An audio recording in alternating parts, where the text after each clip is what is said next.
पुढची बातमी पाहूयात। वादग्रस्त IAS अधिकारी पूजा खेडकरांच्या बंगल्यातून ऑडी कारच आता हरवल्याची माहिती मिळतेय।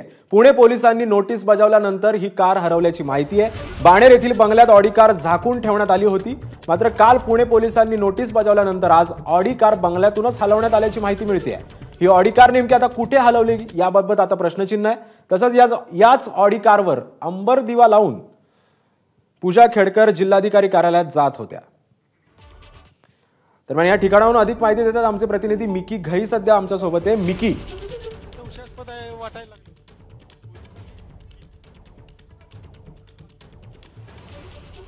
दरवाजा तोडून बघितलं असतं सगळं।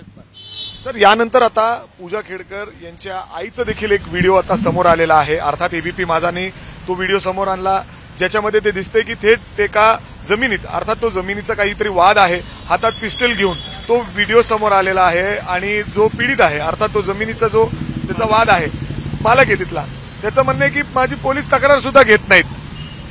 हाच प्रॉब्लेम आहे। ज्यावेळेस तुम्ही मोठ्या पदावर असता किंवा तुम्हाला राजकीय पाठबळ असतं त्यावेळेस सामान्य माणसाच्या तक्रारीची दखल घेतली जात नाही। परंतु एकदा एक वीट ढासळायला लागली तसे त्यांचे हे जे काही कारनामे आहेत, हे जे रिव्हॉल्वर दाखवलं हा गुन्हेगारी स्वरूपाचं कार्य आहे त्यांचं, तर त्याच्यावर आता तरी पोलिसांनी FIR दाखल केला पाहिजे। कारण एवढं सगळं होईपर्यंत काही महिने पोलीस गप्प बसले, निदान आता त्यांनी त्याच्यावर FIR दाखल करून त्यामध्ये दोषी आहे ते पूजाची आई किंवा ज्यांनी कोणी रिव्हॉल्वर दाखवलं त्यांच्यावर कारवाई केली पाहिजे। परंतु सर, असं असताना देखील सरकारकडून जे दखल घ्यायला हवी ते होताना दिसतीये। केंद्र शासनाकडून थोडीफार घेतल्याची दिसते, पण राज्य शासनाकडून काय हालचाल झाल्याचं माझ्या तरी ऐकिवात नाहीये। खरं तर असं प्रकरण असतं त्यावेळेला तातडीने आणि लोकांचा सिस्टीमवर विश्वास बसेल अशी कारवाई होणं अपेक्षित होतं, परंतु दुर्दैवाने ती दिसत नाहीये। अर्थात जर आपण बघितलं तर पूजा खेडकर यांची फक्त पुण्याहून बदली करण्यात आलेली आहे, परंतु त्यांच्यावर कुठलीही कारवाई करण्यात आलेली नाही।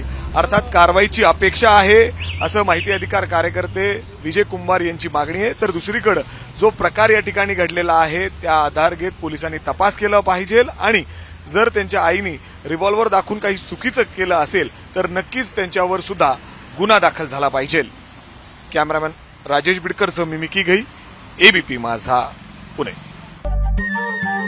नमस्कार। मन सुद्धा तुझं ही वेगळ्याच प्रकारची मालिका तुम्हा सगळ्यांना खूप आवडली होती। याचा दुसरा सीझन कधी येणार अशी विचारणा झाली। प्रतीक्षा संपली आहे मित्रांनो, येतोय मन सुद्धा तुझाचा दुसरा सीझन। होई मन सुद्धा